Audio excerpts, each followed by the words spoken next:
request that in presenting your question that you state your name and affiliation and that also that we keep the comments or questions brief so that there's opportunity for more questions. We have about half an hour and so that best use can be made of that.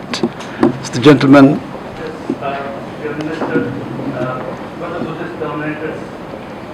Sri Lankan government did was an outright genocide on the ethnic Tamil people. We think so and believe so based on all the facts we have seen so far. But there has never been an acceptance on this fact, because this acceptance towards the mistake done is the first step towards accountability. Everything else like witness protection laws, demilitarisation, returning lands, international investigation, everything is follows this acceptance that there has been a genocide and it's not simply an armed conflict or a rescue mission or humanitarian mission. I really sincerely am expecting when the government will accept this fact. Thank you. Thank you. Let us take a few questions. We'll take blocks of 4 and go around. Yes, madam. Hi, my name is Darsha. I'm here with Pasamatayagam from Canada. My question is about the education of the South with respect to what happened in terms of the end of the war and how that's going to play into the ability of your government to pass any of your legislative changes.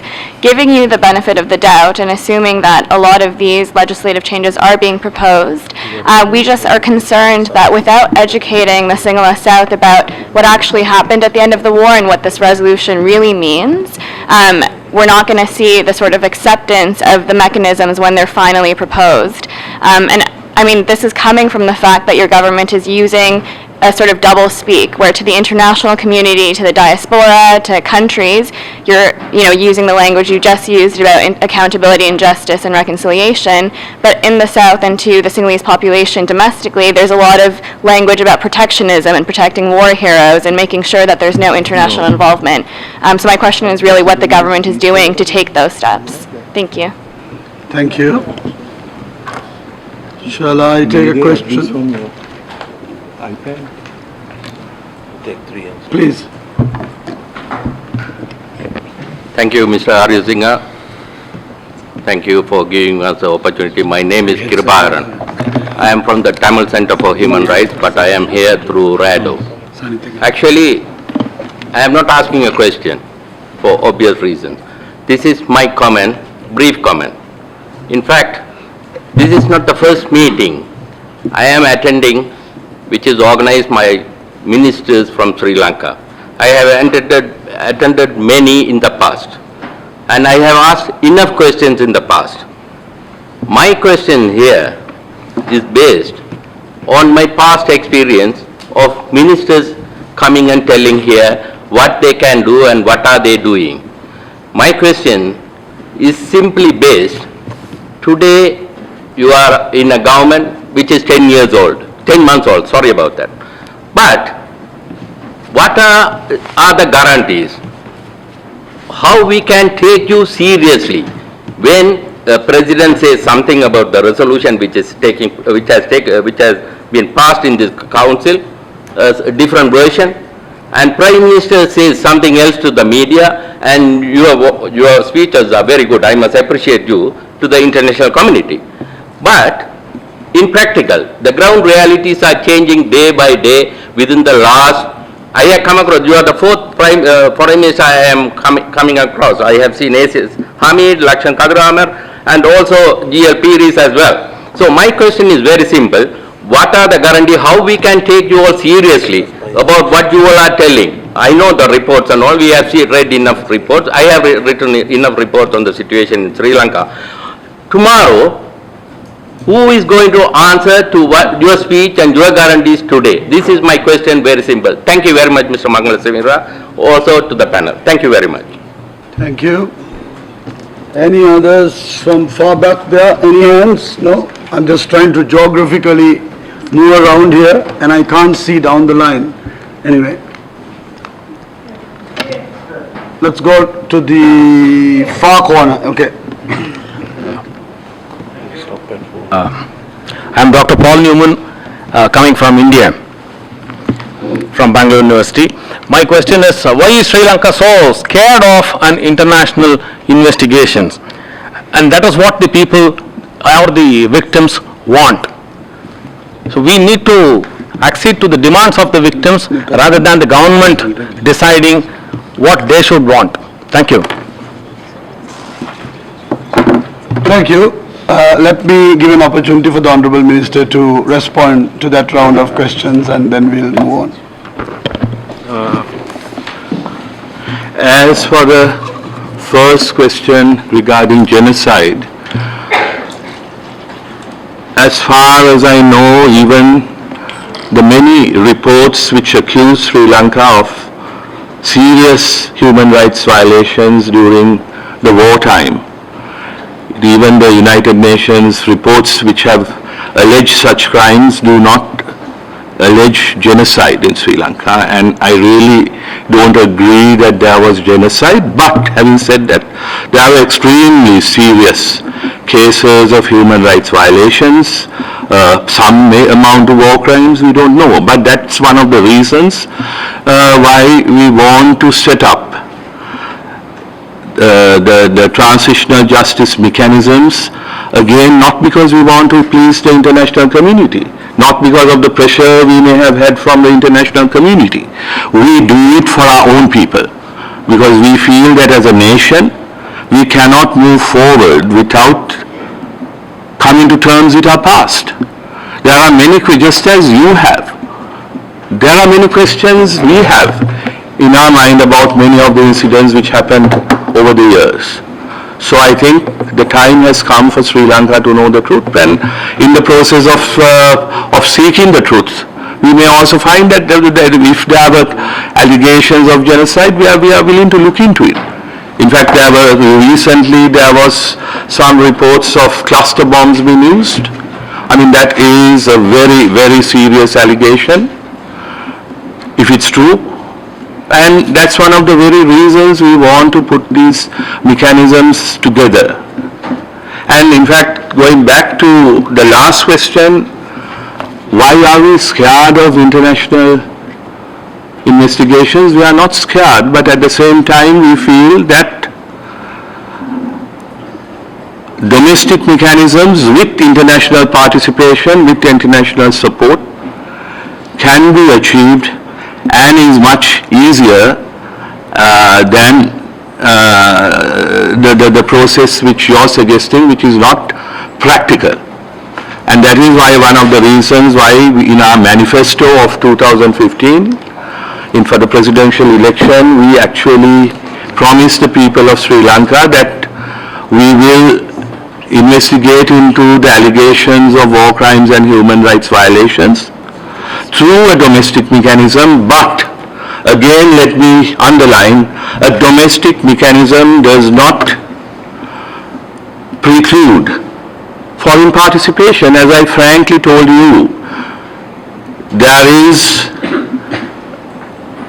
a consensus that foreign participation in certain areas is needed, especially foreign investigators, forensic experts are not new to Sri Lanka. When SWRD Bandaranaike was killed, we get forensic experts, investigators, when Lalita Tulatmudli, etc. So that's not new, but at what level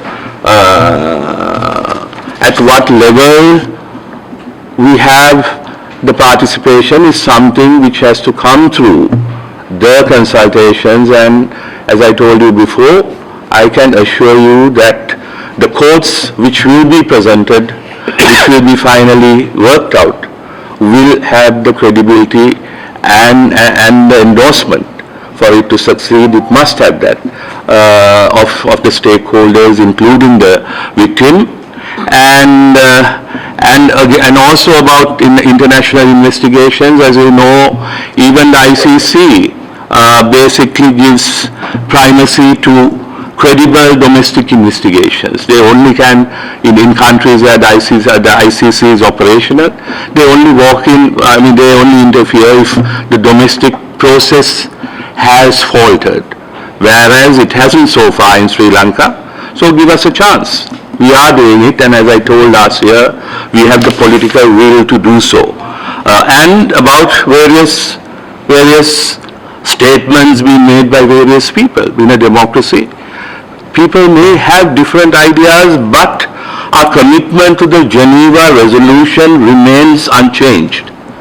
In fact, that is one of the reasons why President Sirisena, if I may quote, on the 4th of February, addressing the nation, in fact, I have it right here, that relevant part, that Sri Lanka is committed to implement a resolution to protect, the resolution meaning the Geneva Resolution, to protect the dignity of our state, our people, and also our security forces.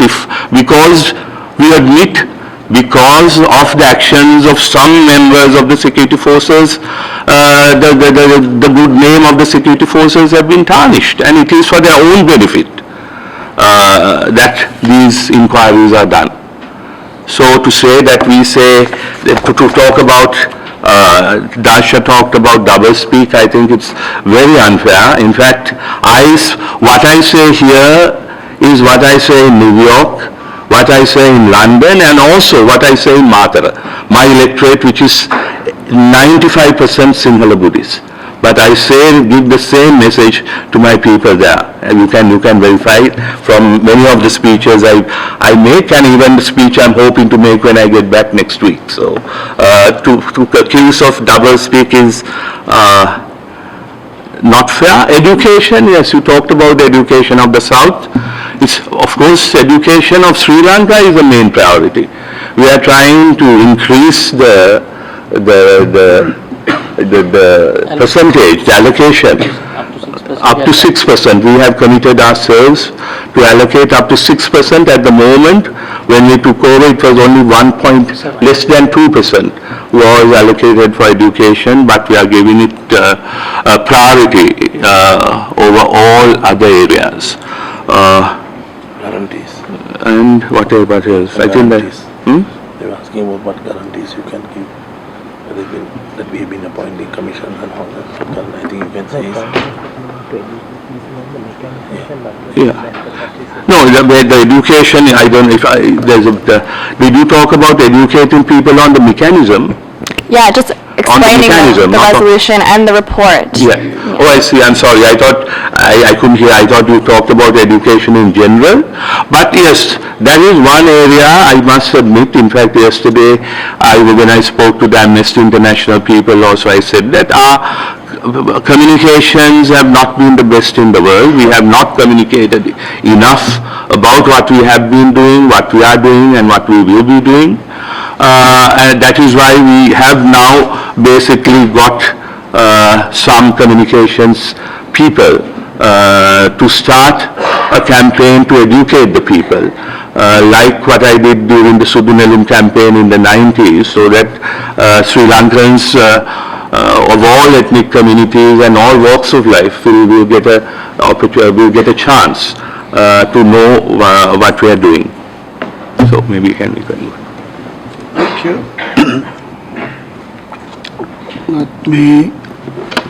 The hand right at the back.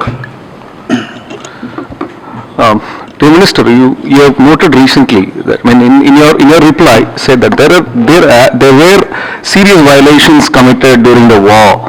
Sometimes it can be of war crime nature, and you do accept that cluster bombs are used in the war and things like that. No, I didn't.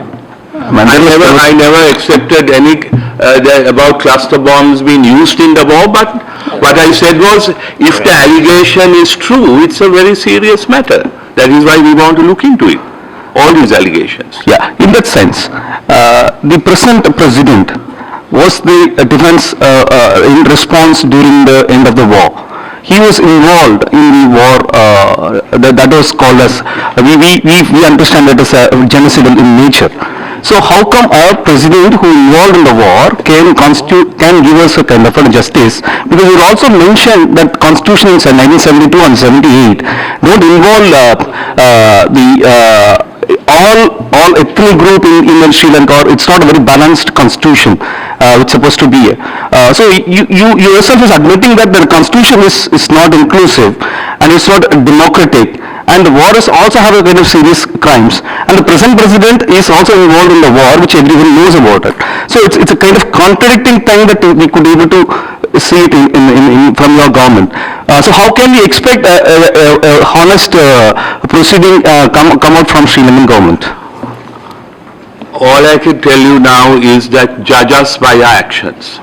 Please be patient, and I'm not asking you to wait for too long indefinitely. Judge us by what we do. Don't keep on speculating and say that it is not possible. We are determined, we have the political will to, as I said earlier, to see this through. And in fact, the president himself is the very person who is driving the constitutional process forward. But he involved in the war. He was the defense minister during the end of the war. He may have been the defense minister for a few days as acting minister. Where whenever Mr. Mahinda Rajapaksa went abroad, he was appointed as acting minister, being one of the very senior members of his cabinet. But it doesn't mean that he was involved in the process at all. But it's a white flag incident that very much seriously discussed internationally. No, but finally, the proof of the pudding is in the eating, as they say. So we are, that you will have a mechanism even to question, but put forward such questions when we have the truth-seeking mechanisms all in place. I can assure you when I come here in March, just as I'm coming. And also, I want to go back to one more question. A gentleman there said he's not really raising a question, but he has been here many times before. He has been here when Minister Kadiragama, Minister G.R. Peris and others have come.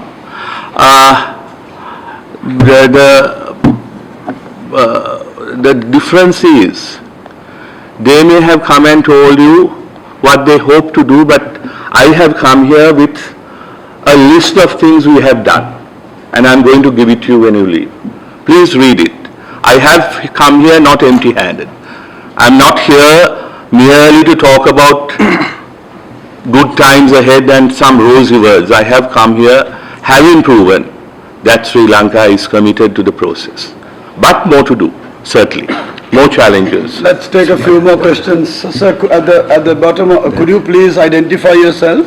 Who just spoke? He's also been... Thank you. Senthil Kumar, Pasumai Tharagam in association with British Tamils Forum.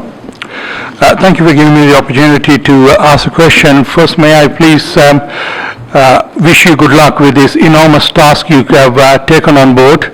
But what is critical is, you spoke about low-hanging fruits, but what is critical is for people in the ground to actually benefit something.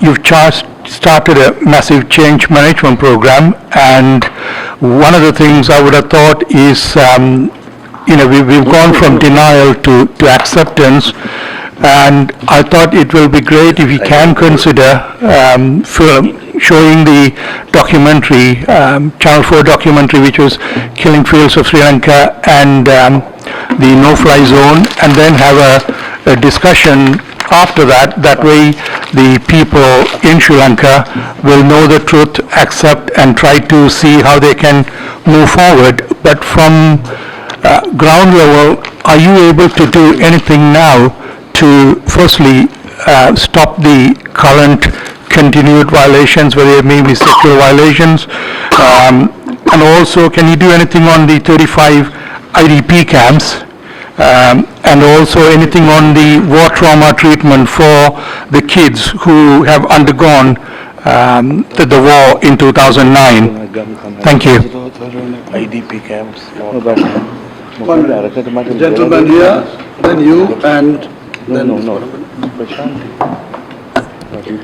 Hello, Sudarshan from London, and Pearl, which is a US-based advocacy group that focuses on human rights issues in the North and East. I'd like to add just two quick questions to the conversation. So the first is the High Commissioner's oral update yesterday specifically mentioned that a deep-rooted problem is the intense presence of the military in the North and East.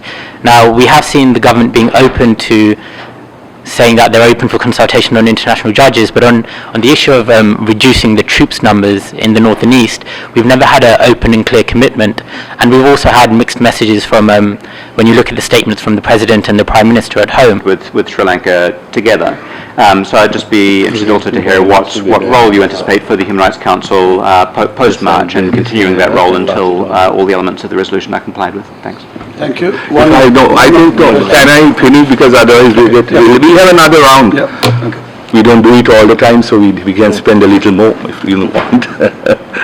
But, no, I just want to, because just want to say something about what that gentleman there basically said, that I have accepted some of these allegations. No.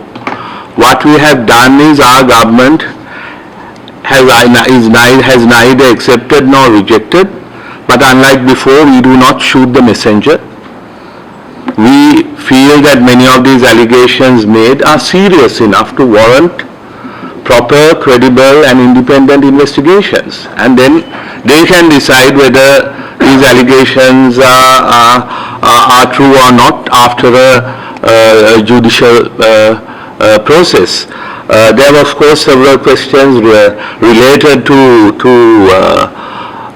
the work, the continuing support of the United Nations to the process and how we are going to deal with it.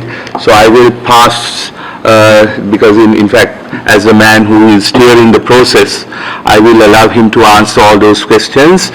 Again, regarding the demilitarization question, we are in the process of demilitarization. We have asked the armed forces to gradually move out of the north, and in fact many of the land which has been held under the armed forces are now being returned. In fact, just this week I know that 701 acres was also handed to the Jaffna GA.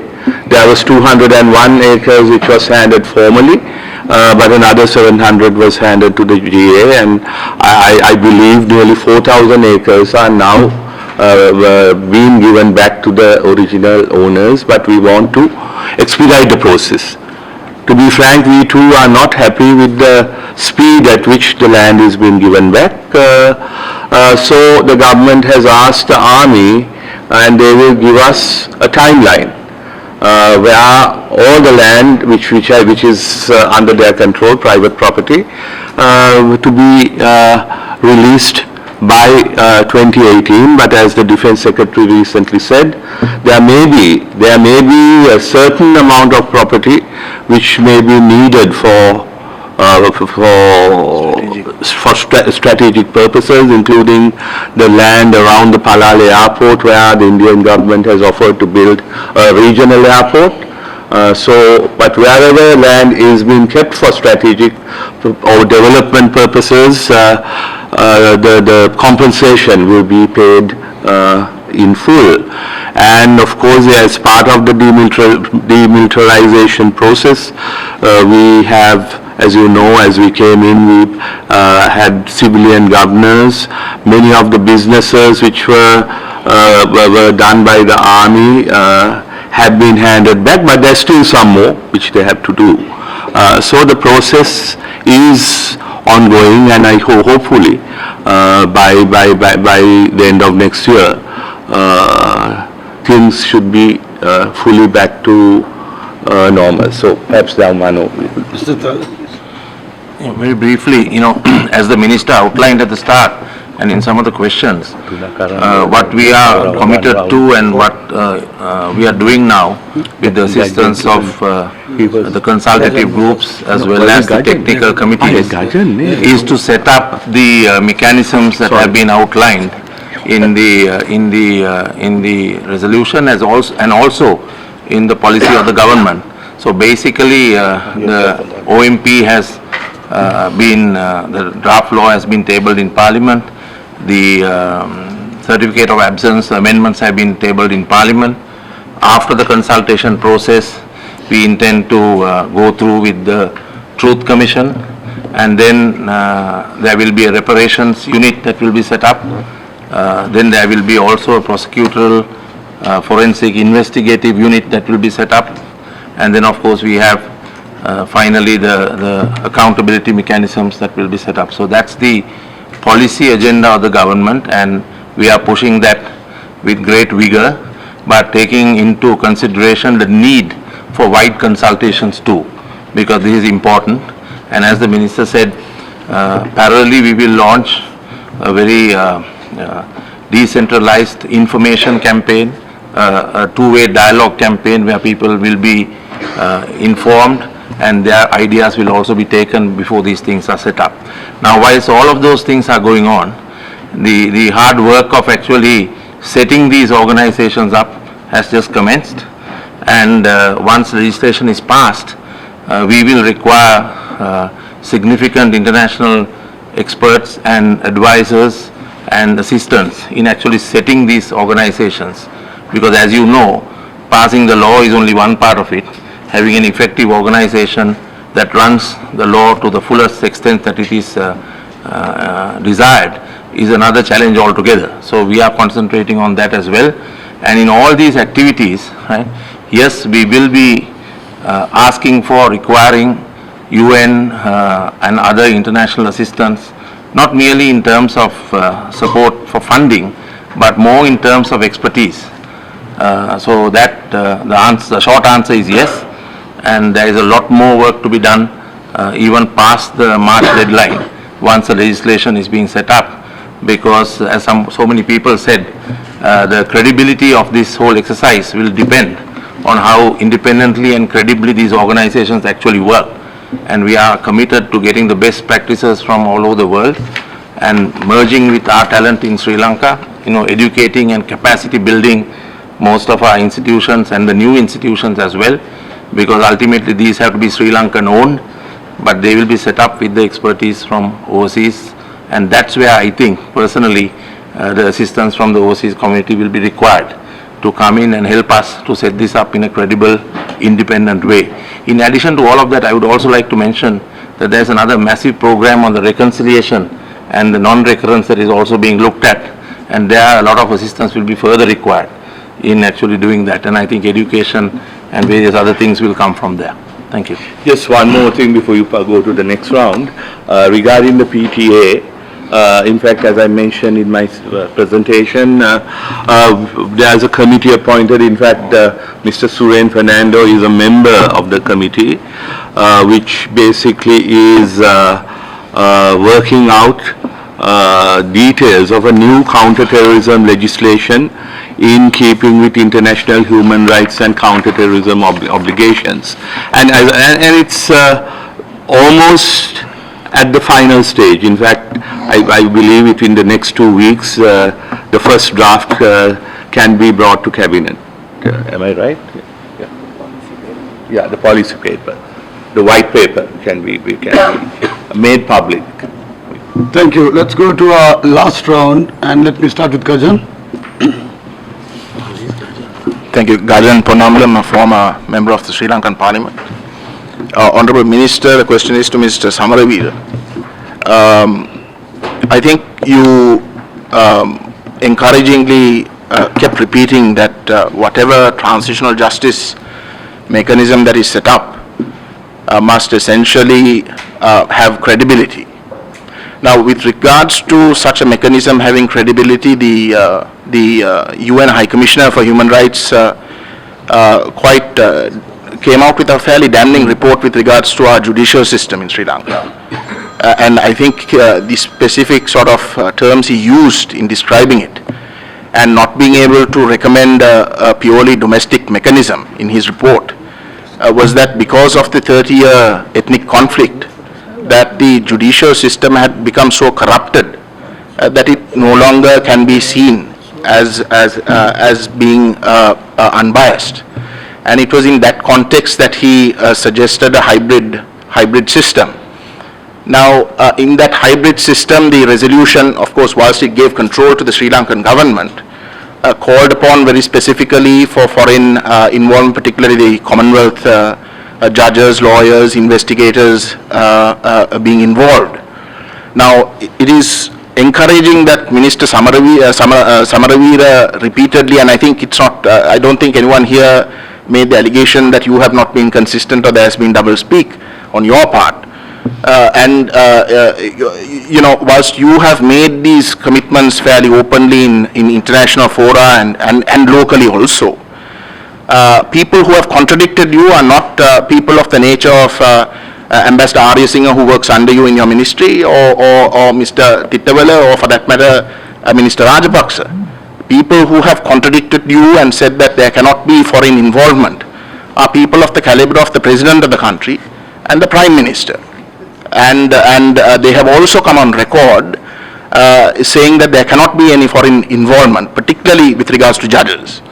And also have reiterated the fact that one of the purposes of any transitional justice mechanism is to clear the name of the military.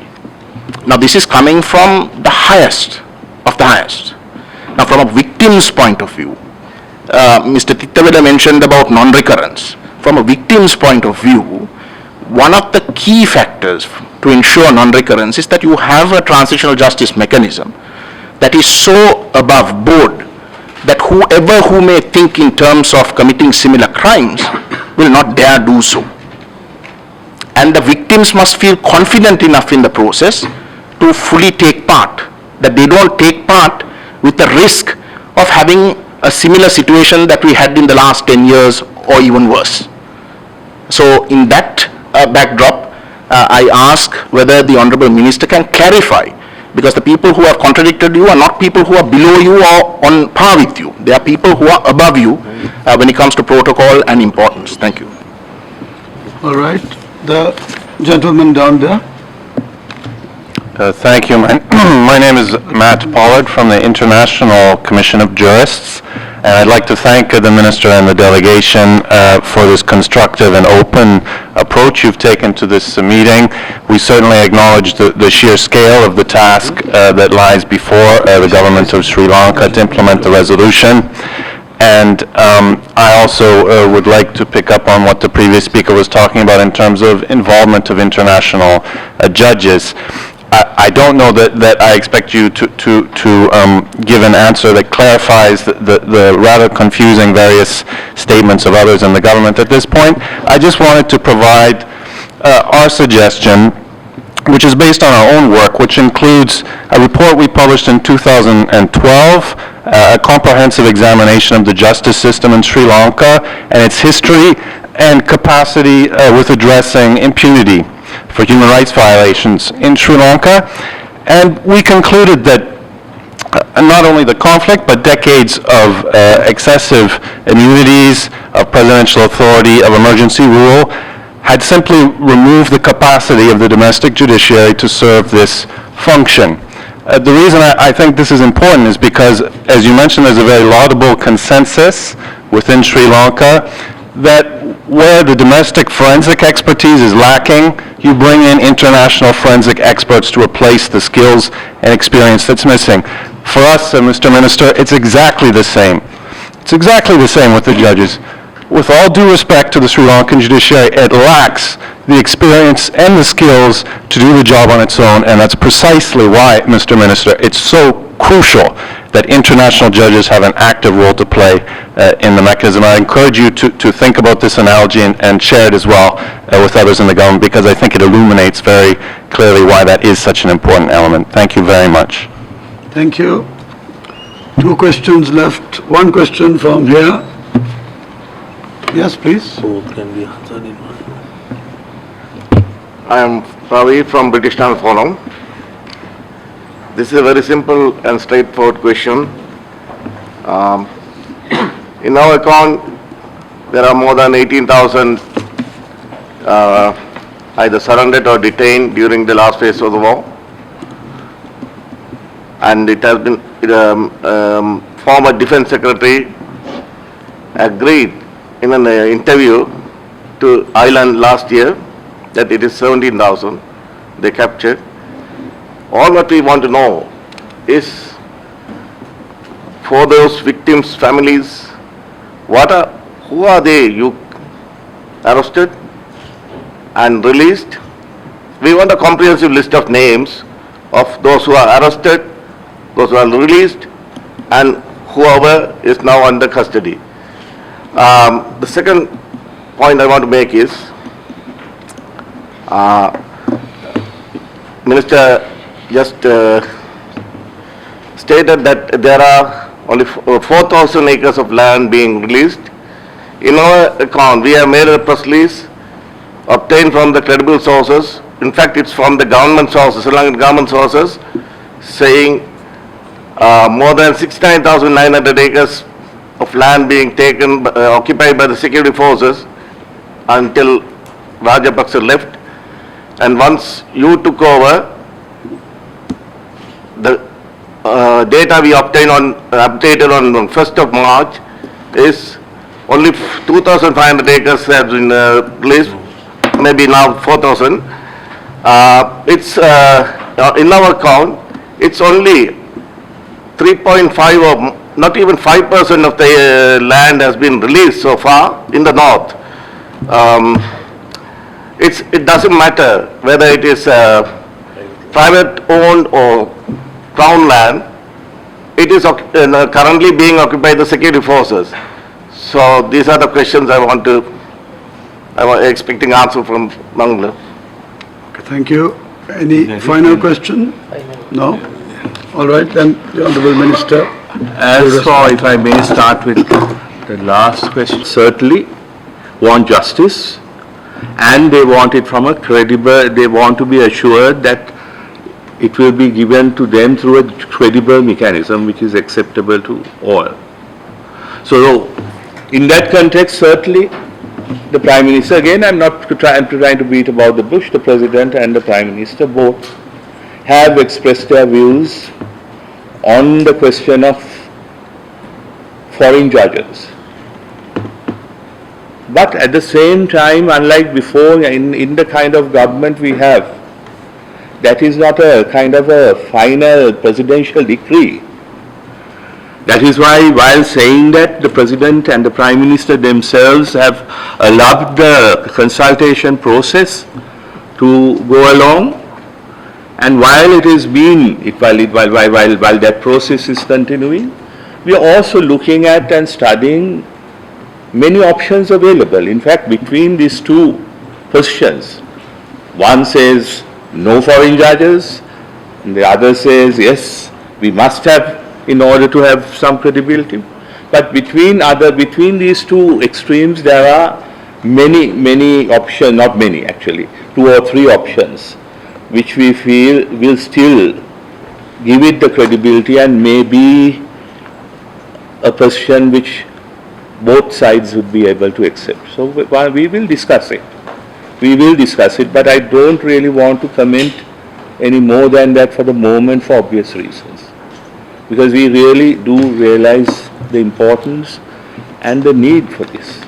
Because Sri Lanka has got a window of opportunity it has never ever got before, and perhaps will never get in our lifetime if we miss yet another chance. And if our moderates all over the country, in the north and as well as in the south, their hands have been strengthened, and it is our view also that if Sri Lanka is to ensure that the ugly head of extremism is not to raise its head again, it could be in the south, it could be in the north, we have to actually come to terms with our past and make sure that all the peoples of Sri Lanka can share their future with each other. So, we are grappling with it, believe me. So that's why I again say, give us the benefit of the doubt for the moment. We are not, as I said, we didn't come empty-handed, and by next time, things would be much clearer on what the contours of the new Sri Lanka we are proposing is going to be. Honorable Minister, and I think everybody who asked for questions have been given the opportunity, and thank you very much for a very engaging interaction, and I wish you all a good evening. Thank you. Thank you.